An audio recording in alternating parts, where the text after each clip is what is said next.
What's up, basketball fans? Welcome into the Big Man and Babano Basketball Show. Shout out to Ian Cameron for the name. We thought the triple B's worked well as we send out an ode to the great LeVar Ball, the Big Man and Babano Basketball Show. I like it. A nice little ring to it, Ian Cameron. We welcome everyone in there. If you're out there, welcome in. We appreciate you tuning in today. Already people just waiting for the show to begin, Ian Cameron. There's people just sitting here waiting, and I'm excited. Another nice night of basketball coming at you here. Ian split last night. I went 3-1 on my picks. So 2-0 today. I know Ian had a winning day so far as well. So, Ian, it's not about how you start, it's how you finish in this business. And I've had a couple last two nights, Ian. I've started out 2-0, and then I go 3-1 or 2-2. So let's start it out. I think I'm 20-10 since I started. So, I hope all you guys are taking these picks and playing them. They're all free. I haven't charged anything for them. Ian Cameron, my partner here, welcome in. How you doing, buddy?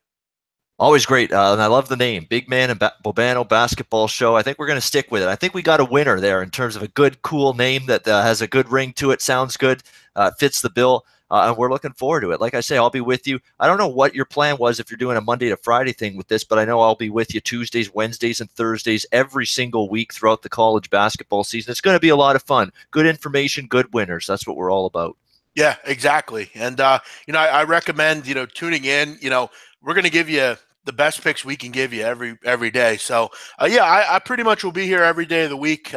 Ian will be able to join me when he can join me. And, tomorrow we'll have we have some early games. Today and tomorrow you have these feast week games. So, all week you have games. All day you have games. You start out tomorrow right at 11 a.m. with Temple Auburn, which will be a fun one.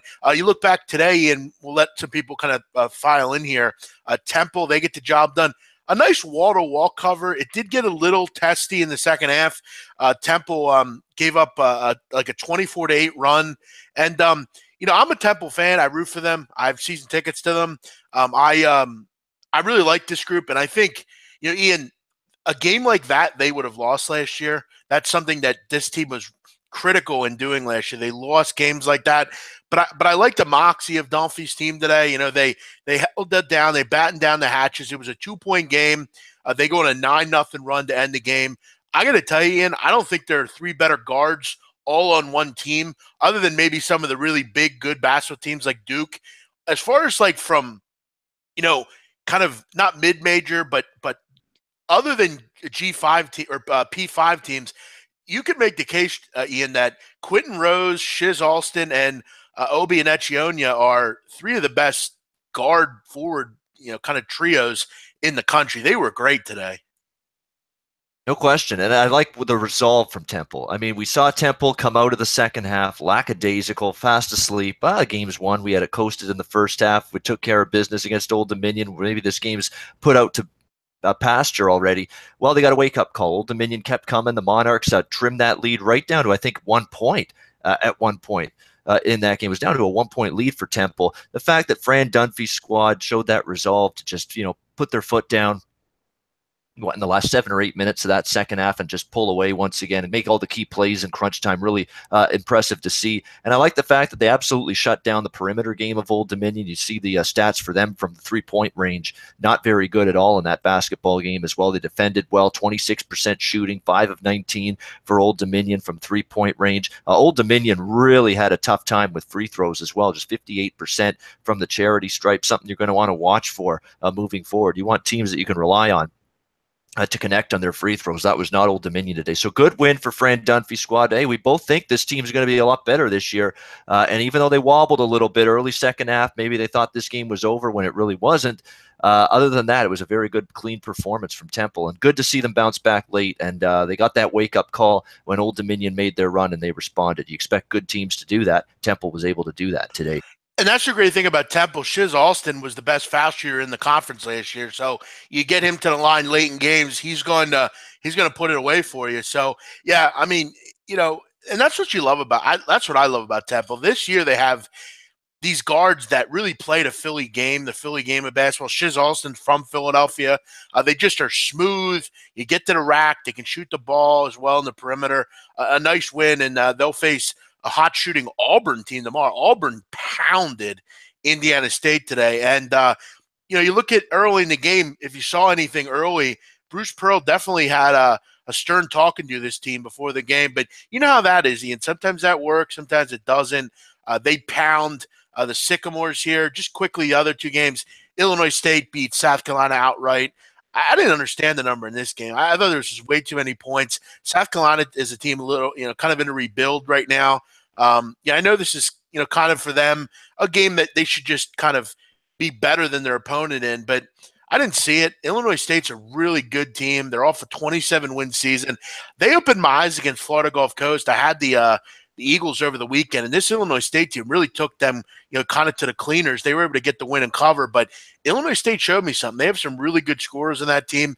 And then I know you had the UTEP Miners. You were mining for a little gold down there. They should have had the outright win, but Chandler Hutchinson late in the game kind of put it away with a buzzer beater, I believe. But some interesting games. All of them are pretty good, other than that Auburn game. A nice afternoon of basketball. But Ian, it's not about, like I said, how you start, but it's how you finish. We had a good night last night. I think you and I were 5-3, I think, total. So we'll hope that we can keep it going tonight with some free winners. Let's jump into the card here. I'll start here. I know you started last, and I'll go ahead and start here. I'll go ahead and go out and give what was that, Ian? No, just say go for it. Absolutely. And we want to thank all the people for checking in. All of you guys that are in here, welcome in. Tell your friends, tell your someone you think would enjoy this show. Maybe that likes the college basketball. Say hello in the chat box. We'd love to hear from you tonight. If you have a game you want us to go over, we'll take a look. We'll try to get to as many as we can. But the picks that we're giving out are ones that we're personally betting on and are moving on. So I'm going to go ahead and give out one here. I'm going to go with game number. I got to find the game number here, Ian Cameron. Give me 1 second. Why the fuck am I losing it now? All right, here we go. 535, 536. I'm going to go with the Washington Huskies +8 against Providence.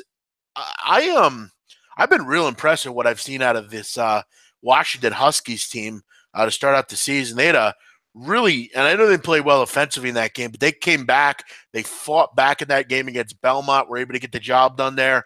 Jalen Knoll had a huge game.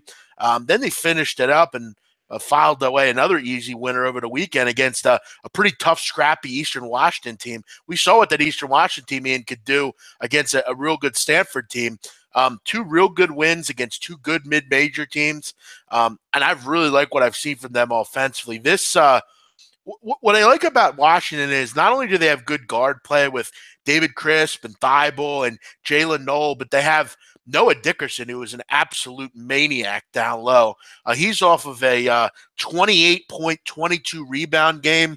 He was just on fire in that game, Ian Cameron. And I got to tell you, I think Providence is going to struggle with him down low. You look at over that game against Minnesota, they really struggled with Jordan Murphy down low. Jordan Murphy had a huge game against Providence. Emmett Holt's out of the game for Providence, which is big. That is a lot of depth. He's probably their best big man out of the game. That A, hurts them, A, because you go player, and B, now you got to go into the bench and go to players that maybe you wouldn't necessarily go to. I just think there's too many points. I think Washington will be pumped up to play in this game. They're a team that I think is a work in progress on defense. The zone is something that when it works, it can be really effective. Teams don't see the zone always. I'm going to go with Washington. I think there's too many points. I think this game, kind of comes down to the wire. Two pretty damn good teams. And I think the Kyron Cartwright-Rodney Bullock duo will be kind of put to bed and put to lay a little bit against Crisp and Thibault. Two good guards. I think they kind of even each other out. I just think there's a close basketball game. I'll take the 8 points here in the 2K Classic up in the Garden. Any thoughts, Ian? It's not a bad play, actually. Washington, they took my money against Belmont with a good comeback win against the Bruins, 86-82. What was that, last Friday night? And so I said, very impressive. I mean, Belmont's a good basketball team, and I thought Washington had really struggled against the three-ball defensively in their exhibition season, and didn't carry over so much to the Belmont game. But what I was impressed is they made key plays offensively. You look at the David Crisps on this team, and Thibault, and Jalen Noel, and Noah Dickerson Guys like that were making plays and making big shots for them late in that basketball game, allowing them to beat Belmont. And they followed it up with a solid win against Eastern Washington. And that one's looking not so bad after seeing what EWU did to Stanford earlier this week. So there's all of a sudden some things to like here about Washington. I think they made a good hire long term. You get someone from the Jim Boeheim school. It was Syracuse and Mike Hopkins there to be the head coach of this team. And of course, when you look at it, you've got to be able to be a good 3-point shooting team to beat a team like Washington that employs a 2-3 zone. And Providence is a little hit or miss with the 3-point shot in years past here under Ed Cooley. Free throw line, they're only shooting 65%. To me, they rely a lot on Chiron Cartwright. That was a big issue for Providence last year. There was a lot of inconsistency with some of their secondary players and secondary scorers. Their bench didn't exactly give them the lift that I think they were hoping for at times last year. So there's still question marks there as well with this Providence team. And of course, their one step-up game this year was against Minnesota, and they lose that game at home by 12 points. Now, Washington's not quite on Minnesota's level, no question, but you're talking about now a situation where you're on the neutral court and laying 8 and 8.5 points. That's not a great price range that I love Providence in. I've always been a believer in the fact that I like Providence in those competitively lined short price ranges, maybe pick 'em, underdog, not laying big points with Providence. That ain't their role. And Washington's impressed me more than I thought they would through a couple of games this season. So I don't think it's a terrible play at all, looking at the Huskies plus points. That's and I think that has to do with, we can talk about, I think Lorenzo Romar is one of the top 3 best recruiters in the country overall, and he's going to do wonders at Arizona. But I think from a perspective of him being a coach, it was time to move on. He definitely X and O wise wasn't particularly strong. He'd really kind of tailed off in his career. And again, I mean, you could make a case of what do you want at a school? Do you want recruiting and decent teams, or do you want a team that might be good, X and O wise, but they're not getting recruits? It's really up to you. But I'm interested in Hopkins stuff. He seems to be a guy that has these kids prepared so far, and you're not beating Seneca Falls Bible College. I mean, you're beating some pretty decent mid majors so far. So I think that'll give them some experience in this game. You got to go into it should be awesome playing in the Garden. A lot of these kids are from the Washington area or kind of just small town life. So, it'll be cool to see some of these kids go into the big time and play. You look at all the kids in this team that are from Washington or from outside of the country. It's going to be pretty cool for them, I think. So, yeah, I'll go with the Huskies here. One last point too about one last point too about this game is I know Lorenzo Romar recruited very well. There's no knock on his recruiting abilities. He got good players and quality talent throughout his tenure with Washington, but we're talking about a huge upgrade to Mike Hopkins in terms of scheming, X's and O's, halftime adjustments, plays out of timeouts. Even that, in the couple of times I've seen Washington this year, the Belmont game I watched very closely, obviously, plays out of timeouts. Oh, it was night and day. Lorenzo Romar would scheme up these plays that would blow up in Washington's face out of a timeout. Out of a timeout with Hopkins here, they're making crisp passes, they're breaking down defensive sets, and they're getting points when they get the ball out of a timeout now so far with Hopkins. That's been a big difference I've noticed. So just that ability to think the game, I think, is an upgrade, Hopkins to Romar. Yeah, no, I think you're totally right, and that's kind of that point for me as well. Ian, why don't you hit us with a pick? What do you like tonight? We're going to start with this game's a fascinating one. I'm looking forward to seeing it here. Missouri taking on Utah. 513, 514 is the rotation number. Utah's a 4-point home favorite. The total is I like the way the total's going right now. It's crashing down on us. 146 to 144.5 now starting to show up. Some under money coming in on this game, and I'm going the other way in this basketball game. Utah is one of those teams that when they get into Pac-12 play, they are one of those teams that really starts to dig in defensively. It usually takes them some time to figure out things on the defensive end of the basketball court. Usually they're a team that gets better defensively as the season's gone on. That's been the track record under Larry Kristoviak here with this Utes program. And I think you're starting to see that again this year. This is a team that offensively, very good, but defensively, they get better and better as the season's gone on, and that speaks to the non-conference results from a totals perspective. This team's been an over-the-total machine in non-conference play, Utah, the last several years, and I think that's got a chance to continue here. I know Utah's defensive numbers look very, very good so far, no question, but you played absolutely nobody. Who did you play? You played a couple of SWAC teams, Southwestern Athletic Conference teams, Prairie View and Mississippi Valley State. You're not going to have the test that you're going to have here against the Missouri Tigers, even though Michael Porter Jr. is not going to suit up. He ain't going to be back yet for this game. The bottom line is there's still guys that have really been shooting the ball at a good clip for this Missouri team. Jeremiah Tillman, the younger Porters played well. So the returning players on this Missouri team, Kevin Puryear, Jordan Barnett have been good offensively. And how about Cassius Robertson, a guy they got from Canisius, a transfer?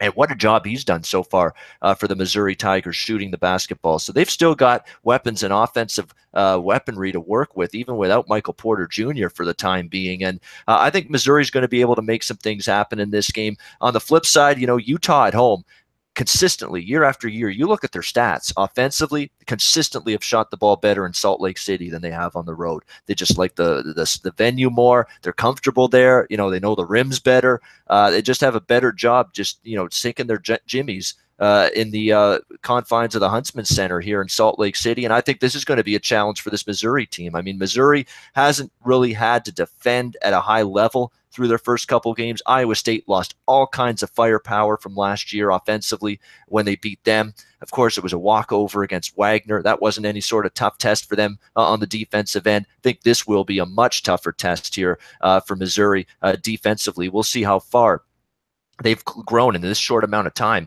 in terms of being a good defensive basketball team, because, Gabe Beeler's been a tremendous player so far for Utah. And there's, DeCollette is a capable scorer inside. So there's a lot of people that can put the ball in the basket as well for this Utah team. And then you've got the trend supporting me here in this game. Like I said, Utah 15-6 to the over their last 21 non-conference games. Missouri, I know it's a different team from last year, much different team, but on the road, Missouri was an over the total machine last year. And now we're getting a little bit of a bargain in this number as it's coming down a little bit because it is higher than you usually sometimes see in Utah games. I think we can take advantage of that. I don't love either side in this game, but I'm going to look over 144 Missouri-Utah tonight.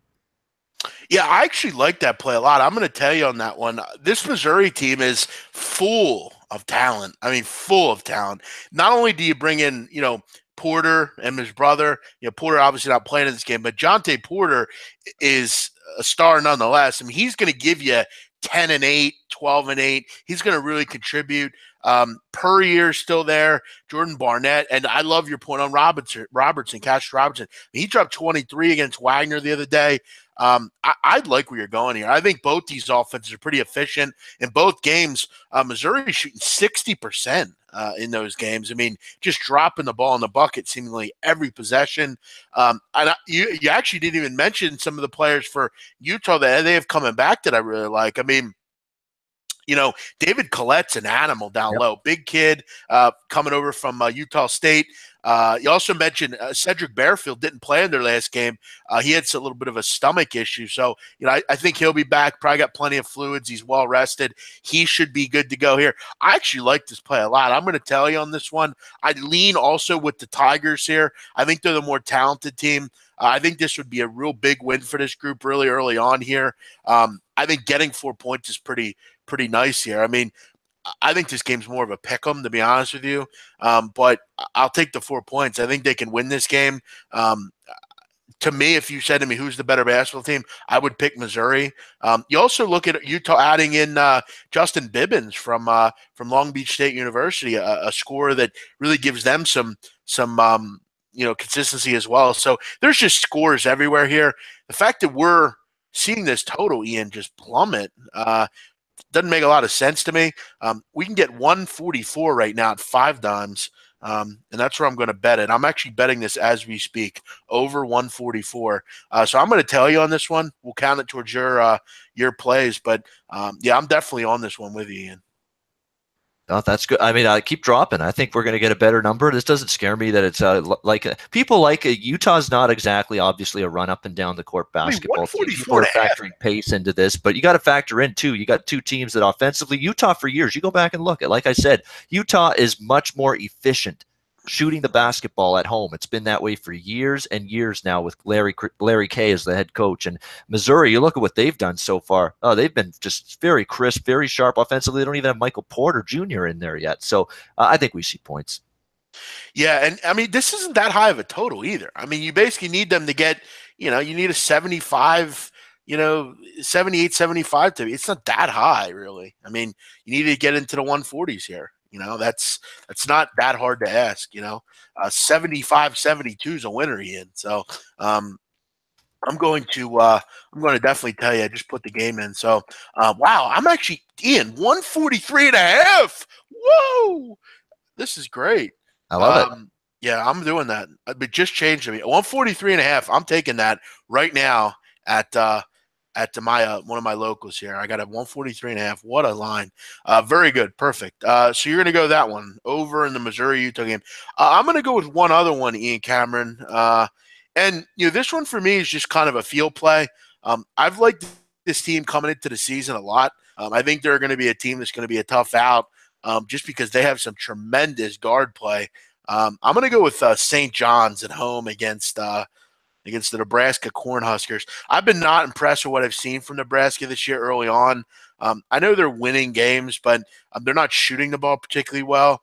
And I think they're going to have trouble tonight against Shamari Pons and Marcus Levet. It's a home game for the Johnnies here, Quantiseca Arena.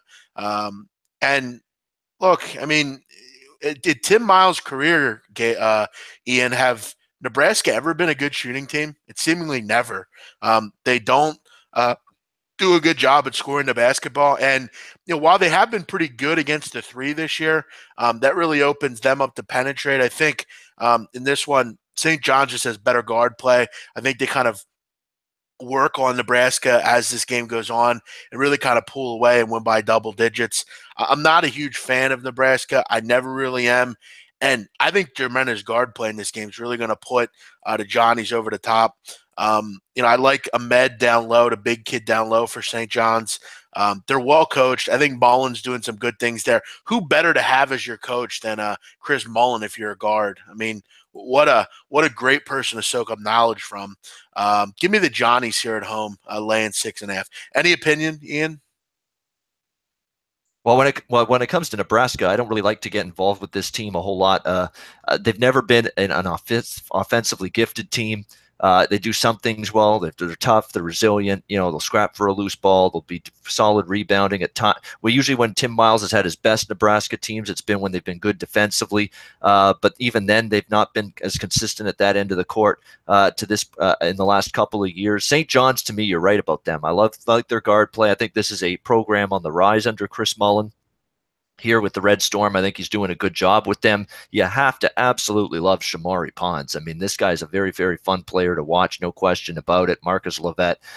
There's talent on this St. John's team, no question. And Nebraska, to me, is going to have to show me that they can go here and take on a St. John's team after really not getting tested at all. First couple games, EIU, Eastern Illinois, and North Texas. That's not what you're going to be facing here tonight. So, yeah, I mean, St. John's, to me, we'll see if they're ready to lay this kind of number, but maybe against a team like Nebraska, they are. Yeah, and you look at their first games, Nebraska, they've gotten to the free throw line 84 times. But only shooting it 66.7%. You're leaving a lot of points at the basket. Plus, you're not a particularly good offensive team as it is.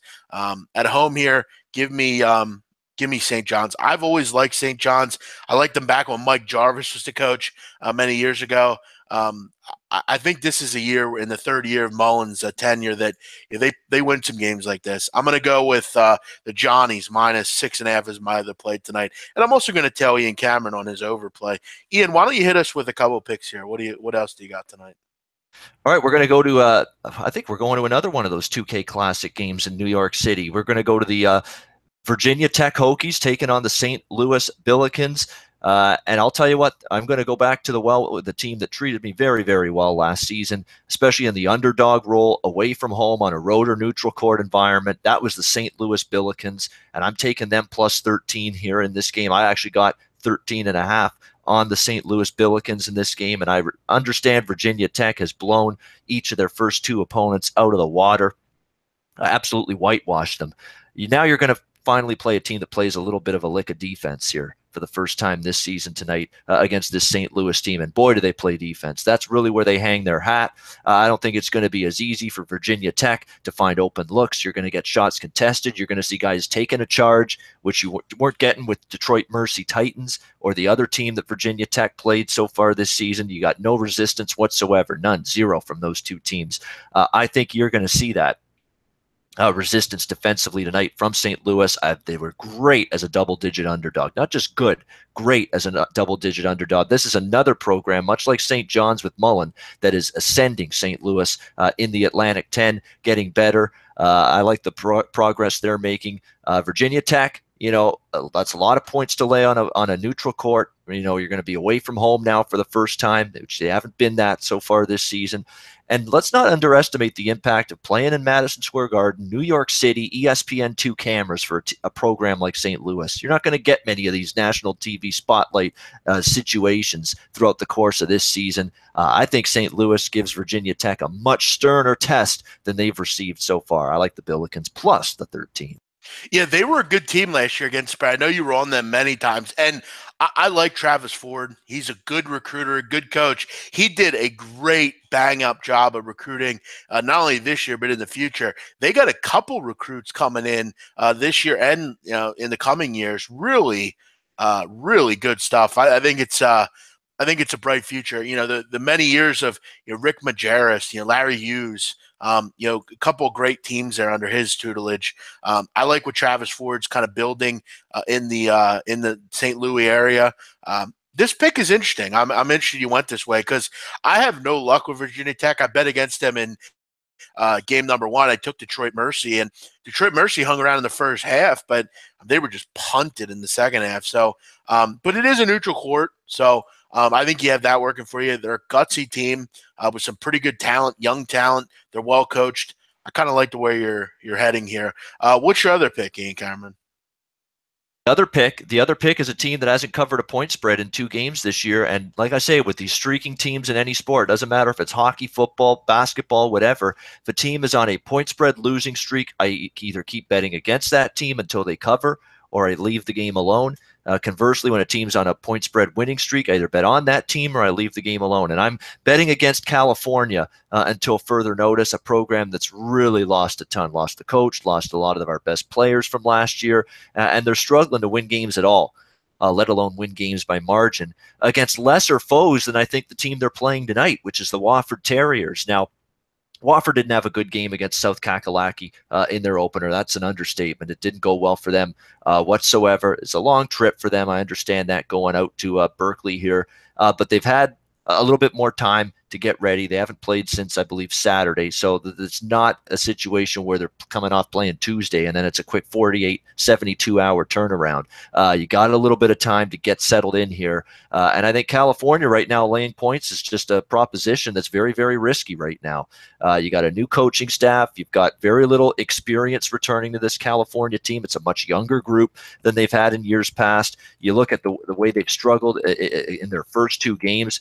We remember, of course, Cal was that game with the late night anger management class over on SBR, wasn't it? Was it not, big man, with you and Gabe jumping in, betting against Cal? Was it Riverside that night? Yep.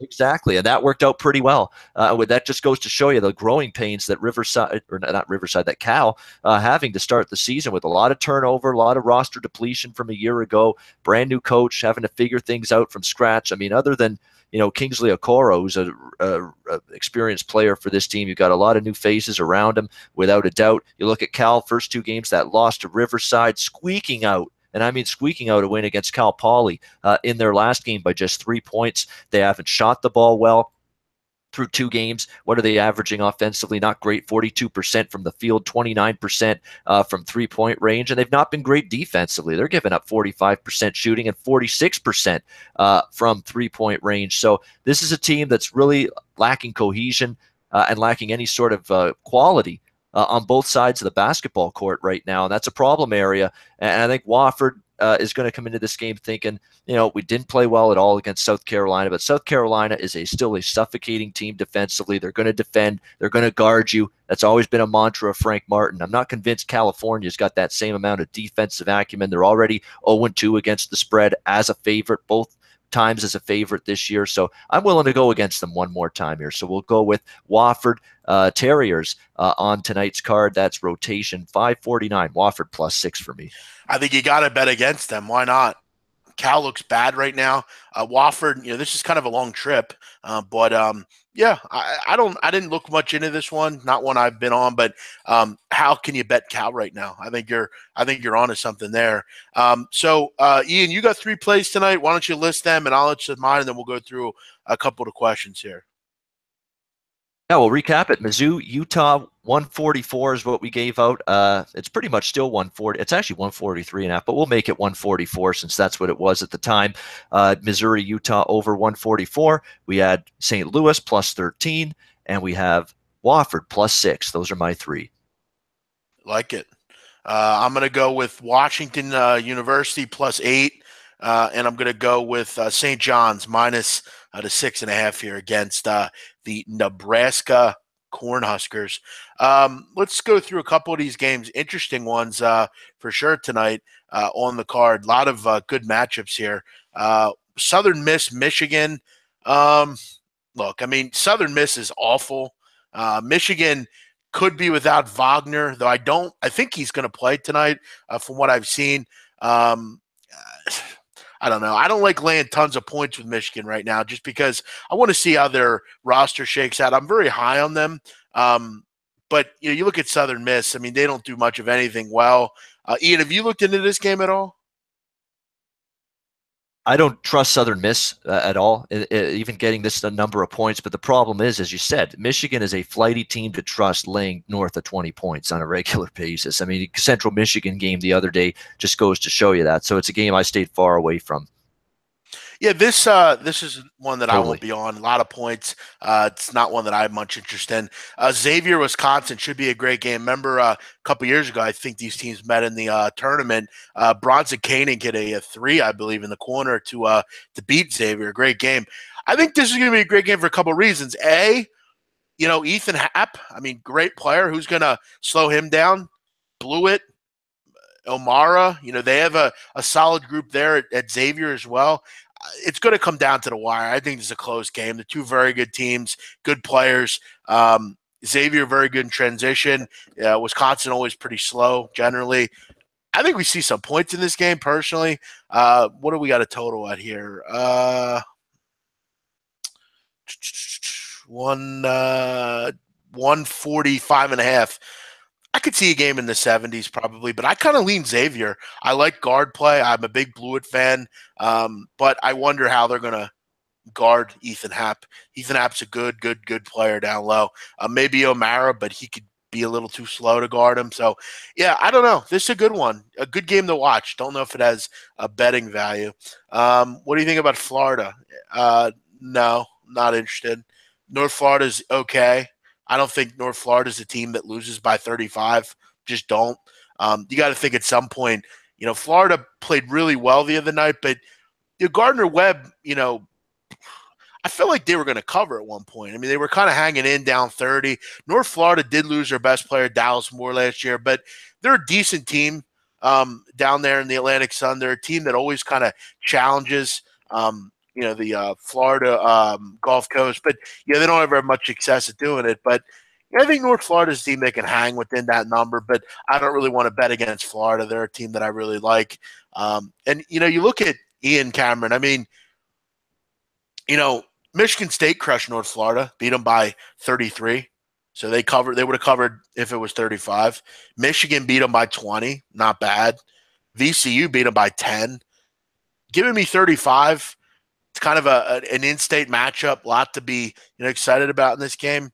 I would take North Florida probably at that number. What a start for North Florida. Listen to this schedule, Ian Cameron. Michigan State, Michigan, VCU, Florida.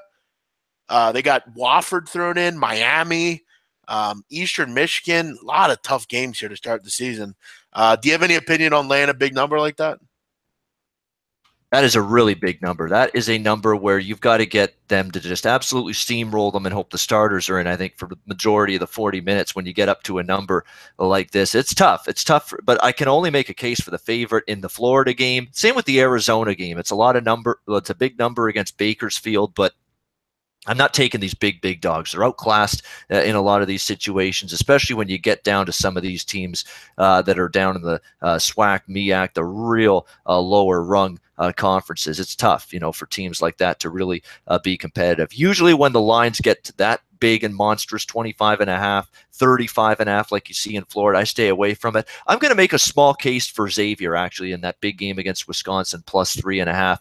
I mean, a couple years ago, they played a thriller of a tournament game, 2016, 66-63 was the final score. It was tight. It was back and forth throughout. And I think Xavier's kids and their leaders and their upperclassmen on this team aren't going to be phased going into the Kohl Center in Madison here with J.P. McCura, who's been there for a while, Trayvon Blewett, who's been there for a while.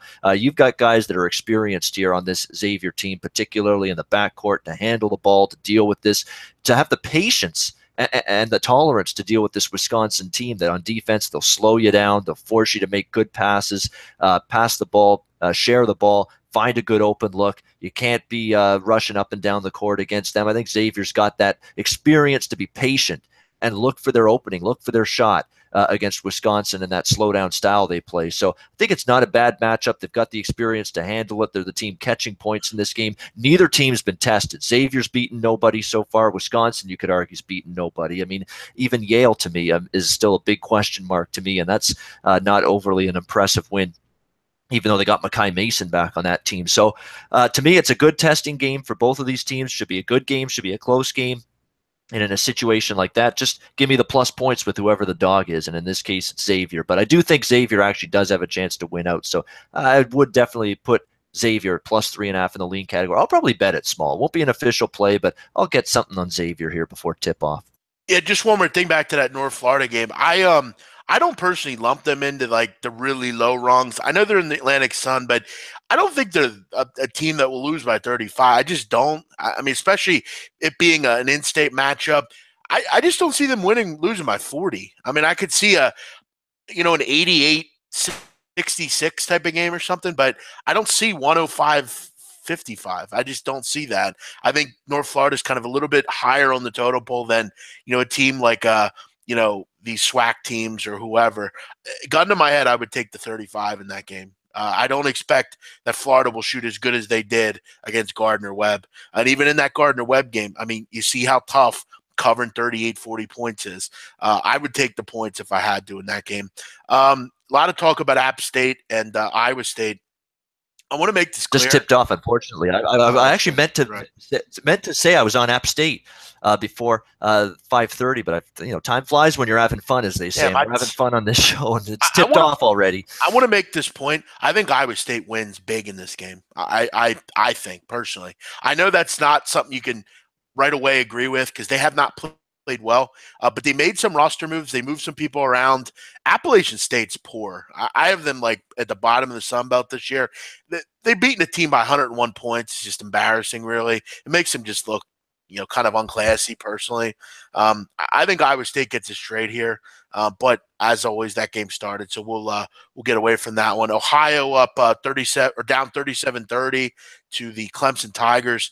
I was close to pulling a trigger on Clemson here, just kind of went up and I lost track of it. But our buddy in the chat here, Chris Lomas, Football Observer, long time, known him for a long time. He's asking about Belmont, Middle Tennessee. Yeah, that's a good game.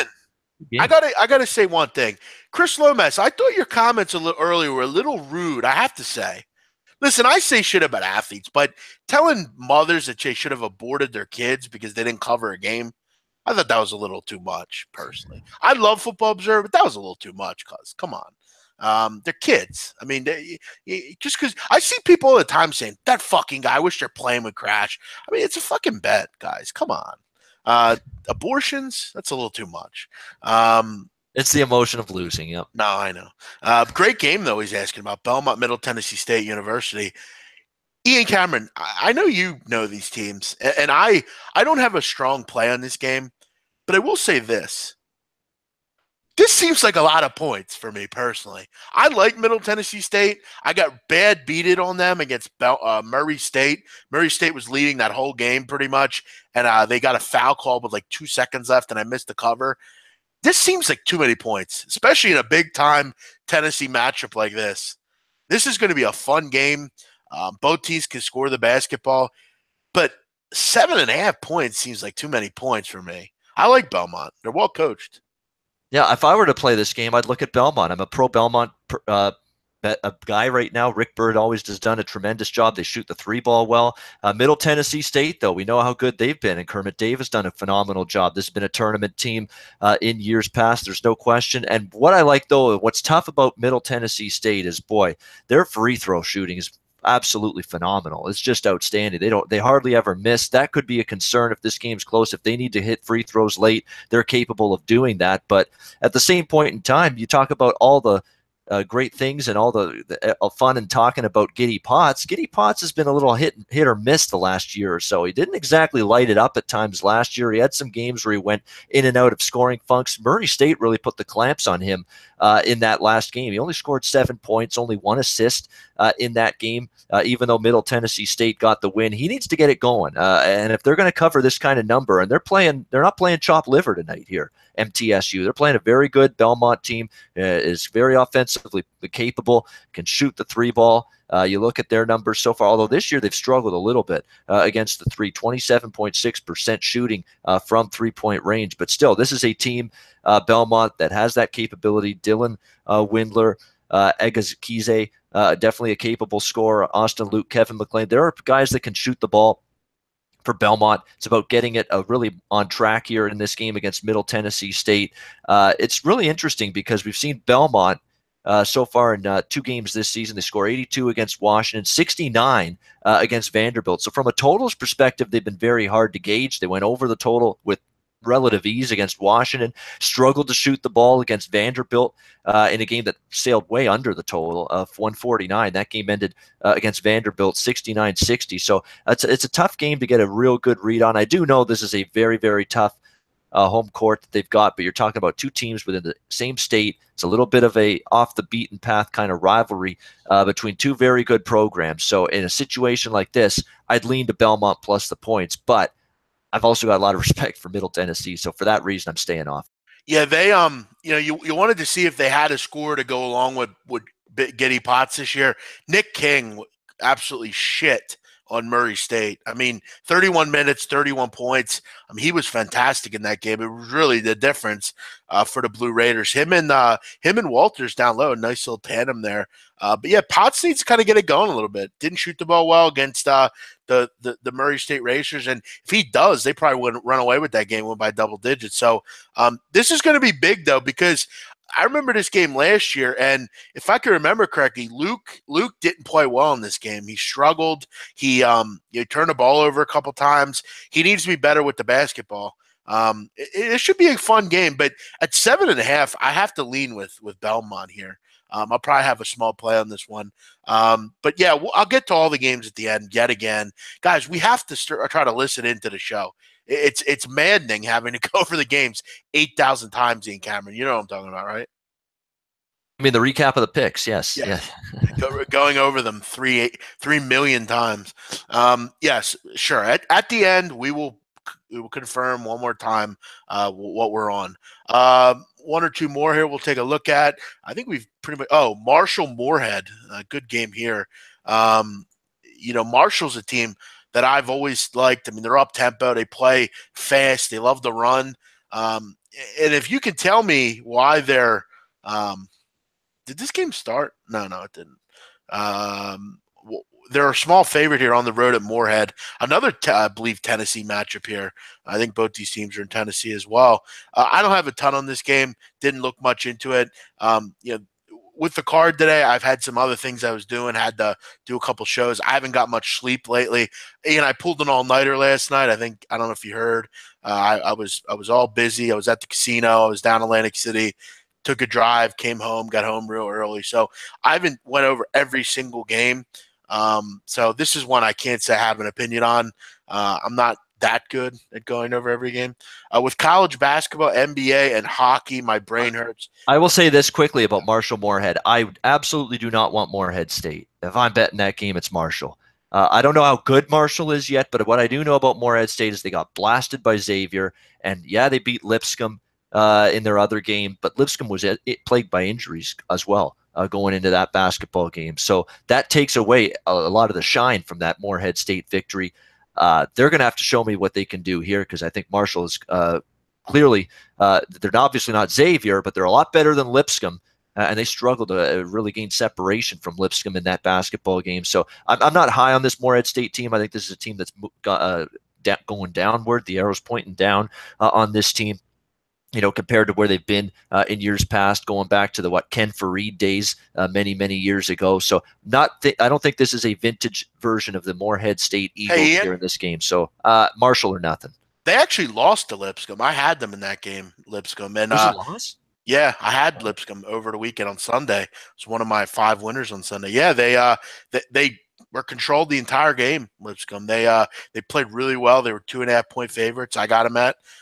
Yeah, I don't know that I understand this line. Oh, they did. I was reading it wrong. There you go. It's just not that good. I don't know why they're such a small favorite. Marshall's a pretty good basketball team.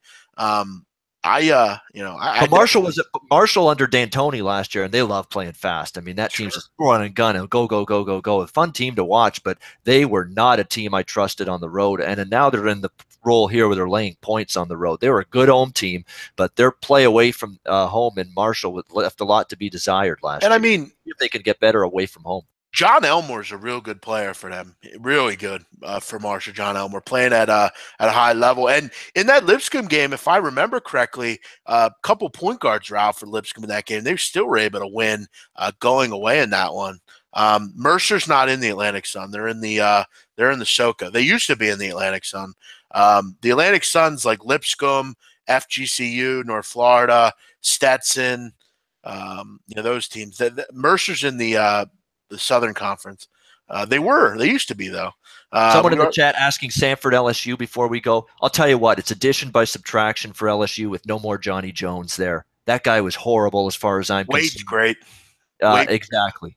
Will Wade was a very, very good hire from VCU. Absolutely was. Anything's an upgrade from Johnny Jones. I think there's residual value early in the season on LSU because I think they were just way undercoached.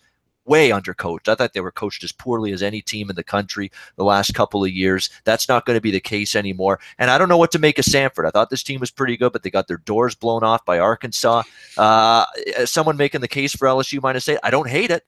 I think there's some value. I'm not betting it, but I don't hate LSU -8 in that game if you want to look in that direction. Yeah, Will Wade went out and got one of the better transfers, Randy Nwassar from Southern Utah. Great scorer. I think he's building something real big down at LSU. And it's a shame LSU can't, make the hires that their basketball team has done on the football side. I don't know that Coach O's the answer long term. You wonder how they keep making these bad decisions. LSU looks like they've won, though, on the basketball side with Will Wade. Dayton Hofstra. I think Dayton Hofstra's a huge toss-up. I don't really know how you can justify either side. I'll be real, though. It's really going to be about Dayton needed a buzzer beater to beat Ball State the other night. So right. It's going to be about here's the problem with Dayton, okay? They don't have great guard play, which is one thing they had under Archie Miller. Anthony Grant comes in. They really are limited on scoring other than outside the paint. If Rockus Gustis doesn't get in foul trouble for Hofstra, I think they'll win this game. Pemberton's back for Hofstra. They're not a great defensive team, but I don't think Dayton's a great offensive team. Gun to my head, I would take Hofstra in this game. I think people would look at this game and take Dayton just because it's Dayton, and I think that's a bad idea here. I think Hofstra's a pretty good basketball team. They're a team that, as long as their bigs don't get foul trouble, because if they do, Christian Cunningham will have a big game. If they don't get in foul trouble, I think Hofstra's to play, but it's a tough one because you're really banking on the fact that Dayton will be able to do stuff at the rim and Gustis will be out, in foul trouble or something. There's not some particularly good guard play from the Dayton Flyers. Yeah, I don't have anything on San Jose, Southern Utah. San Jose seems to defy the odds in losing games. They're a lot like their football team. They're I shit. think this has to be the spot where you see something from San Jose State. I would 'Cause hope. I don't like Southern Utah at all this year. They're be all end all player and Wassar from last year gone, and they've looked pretty bad. At least San Jose State, but again, away from home laying points, that's not the role I like San Jose State. And San Jose State catching points in the dog role, that's where I've made some money with San Jose State the last year or two, not in this kind of price range. Yeah, I mean, San Jose State, like I've said, they seem to like just defy the odds. I mean, I had a kind of an inkling they were kind of undervalued against San Diego. San Diego is like, an WCC team that's not that good. I mean, you're kind of, you're in a position where you can win a game at home, but they have a lot of problems. Brandon Clark left them and transferred with their coach, and I got to tell you, I mean, don't sleep on that Southern Utah team. Cedar City can be tough to go and play there, Ian Cameron. So you never know. Todd Simon, we'll see how he can do here with this game. But yeah, it's as Drew Martin would call it. This is the tough, degenerate special of the night. As far as other than that, I think we went over pretty much all the games. I'll go ahead and recap. I'm on Washington University +8. And I'm on St. John's -6.5. I also tailed Ian's play. Ian, what are you on tonight? Just quickly recap: Missouri, Utah over the total. St. Louis plus the points, 13 against Virginia Tech, and Wofford +6 against Cal. Yeah, I like it. I also am gonna I'm intrigued by that Belmont game. Kind of has me excited now. I'll be watching that one. No opinion on Tulsa, Western Michigan. That's another real tough game. Thomas Wilder's a great player. Frank Haith and Junior Etu are off of a nice win against Oral Roberts. Tough game there. Other than that, guys, we're going to jump off. Very nice for you guys to join us tonight. I'll be back tomorrow. Whether Ian Cameron joins me or not, I don't know. You won't be joining me. Is that correct, Ian Cameron? Not tomorrow or Monday or Friday. Okay. It's a tough Yep. day for me, but Tuesday, Wednesday, Thursday, and that's why I signed up for those 3 days. I'll be here every week, Tuesday, Wednesday, Thursday, 5 p.m., breaking down the hoops. Yep, the Big Man and Babano basketball show. We'll be back tomorrow. I'll be on at 5 o'clock going over the card, whether limited or not. We must press on. Everyone have a great night. Enjoy the games in college basketball. I know there's some good football on tonight as well. So all you guys enjoy that. Ian Cameron, thanks as always. We'll be back tomorrow. Same time, same place, 5 o'clock Eastern. Bye-bye. See ya.